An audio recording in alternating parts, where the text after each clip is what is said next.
Hello everyone, welcome back to my YouTube channel.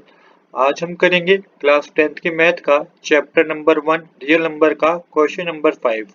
Question number 5 मैंने already note कर रखा है एक्सरसाइज 1.1 का। क्वेश्चन हमें कह रहा है चेक वेदर 6 की power n can and with the digit 0 for any natural number n।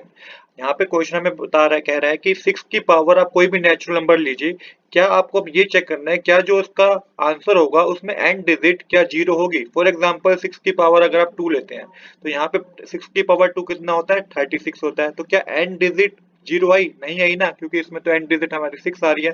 तो यही आपको सोल्व करके दिखाना है कि कैसे हम इसको चेक कर सकते हैं कि 6 की पावर n मतलब कि n की जगह कोई भी नेचुरल नंबर हम लें पावर में, तो क्या उसकी एंड डिजिट जीरो होगी कि नहीं होगी। तो यहाँ पे आपको क्या करना है, सबसे पहले का एग्जांपल लेना है। Let us take an example of a number which ends with the digit 0। आपको एक ऐसा एग्जांपल लेना है जिसकी एंड डिजिट क्या हो, जीरो।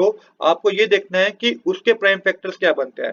फॉर एग्जांपल अगर मैं यहाँ पे 10 एग्जांपल लूँ तो 10 के प्राइम फैक्टर क्या होंगे 2 मल्टीप्लाई 5। अगर मैं सेम इसी तरीके से 100 के एग्जांपल लूँ तो उसके प्राइम फैक्टर क्या होंगे 2 मल्टीप्लाई 5 मल्टीप्लाई 5। अभी हमने खाली वही एग्जांपल लिए जो एंड हो रहा है किससे, जीरो से, तो 10 और 100 हमने ले लिया। अब यहाँ पे आपने एक बार देखी होगी कि इसके जो सेट बन रहे हैं उसमें 2 और 5 आ रहा है 10 के सेट में और 100 के सेट में, मतलब कि जो भी ऐसे डिजिट है जो एंड हो रहे हैं जीरो से उसके सेट में 2 और 5 है। अब आपको ये देखना है कि हमारे पास क्या था 6 की पावर n, तो 6 के प्राइम फैक्टर क्या होंगे 2 मल्टीप्लाई 3 की पावर n हमने मान लिया अभी।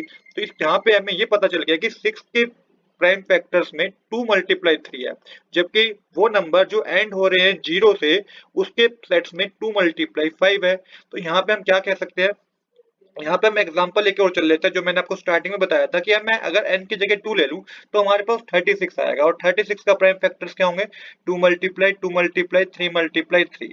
तो अभी मैंने बताया कि इसमें भी 2 मल्टीप्लाई 5 सेट इसमें नहीं आ रहा है, तो हम क्या प्रूव कर सकते हैं, हम क्या कह सकते हैं, हम कह सकते हैं here we note that number ending with 0 has both 2 and 5 as a prime factor।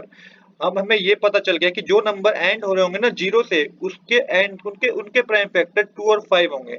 But यहाँ पे हमें क्या पता चला है, यहाँ पे हमें 6 की पावर n के प्राइम फैक्टर है 2 मल्टीप्लाई 3। इसका मतलब है does not have 5 as a prime factor, so it does not end with zero. यहाँ पे प्राइम फैक्टर है नहीं 5, इसका मतलब कि ये एंड नहीं होगा जीरो से। तो आप कह देंगे therefore 6 की power n can not end with zero for any natural number. तो 6 की पावर n जो है वो एंड नहीं हो सकता जीरो से किसी भी नेचुरल नंबर के लिए। तो यही हमें इस क्वेश्चन में करके दिखाना था।